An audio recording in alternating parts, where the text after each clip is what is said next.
Hi, my name is Linda Payton. I offer online wellness services, including distance energy therapy and online life coaching.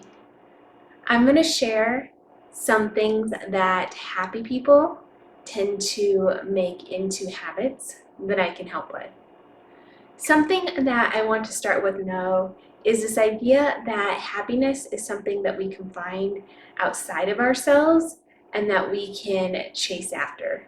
It's actually not something that we're going to find outside of ourselves. As a life coach, he uses neurolinguistic programming tools. Neurolinguistic programming works with the unconscious patterns and programming in our mind. Happiness is an internal state that can be cultivated pretty quickly.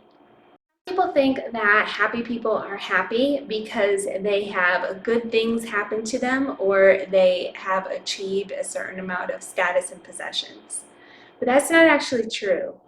Happy people tend to be more resilient. When they face challenges and adversity, they respond to them in a way that allows them to bounce back and to be resilient. So what are some of these habits that happy people might practice? They might live life with purpose and meaning. They might express and experience a gratitude on a regular basis. They pursue quality relationships and invest in maintaining these relationships. They are generous and giving of their energy and time. They like what they have and practice contentment.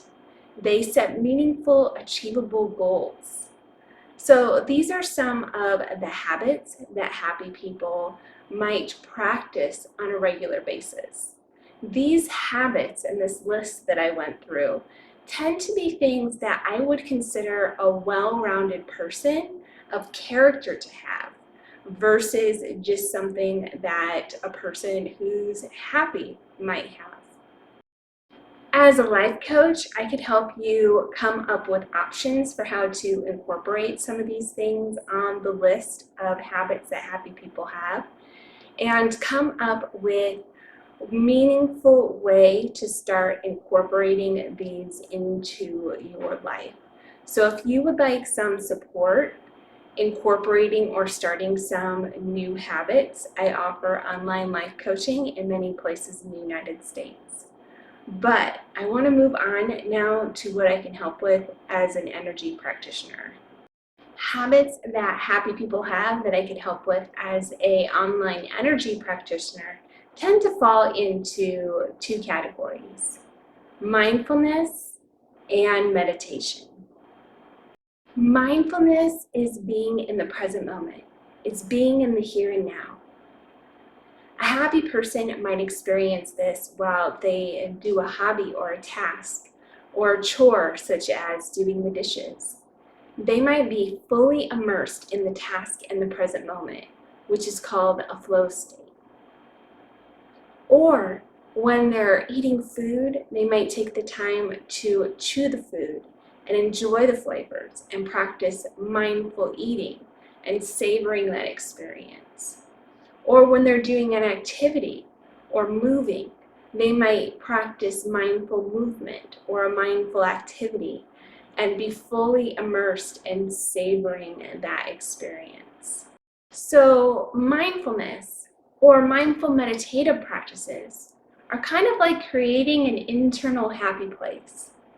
Do you have a happy place where you can go in your mind where you feel safe and secure and calm and at peace and fully in the present moment? When it comes to meditation, there are a lot of different types of meditation. Something that happy people practice both for themselves and in their relationships for other people is compassion.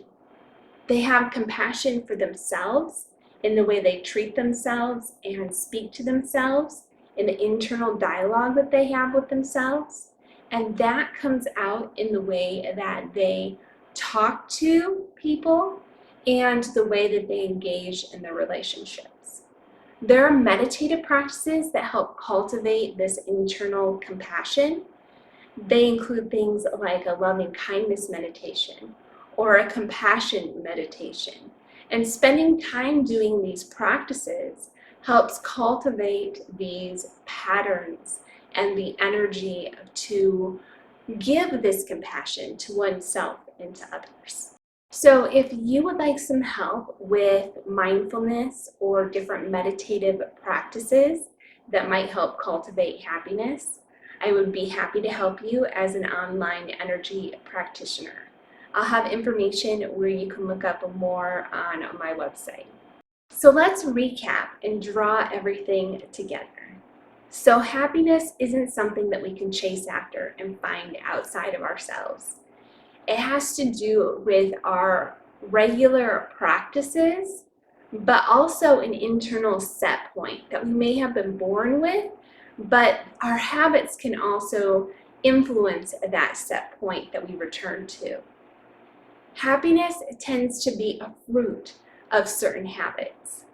They might include practices like mindfulness, meditation, savoring, compassion, and good life habits such as quality relationships and setting meaningful, purposeful goals and practicing gratitude. So if you would enjoy working with me to work on cultivating some happiness in your life, again, I'll have information with this video. May you live well.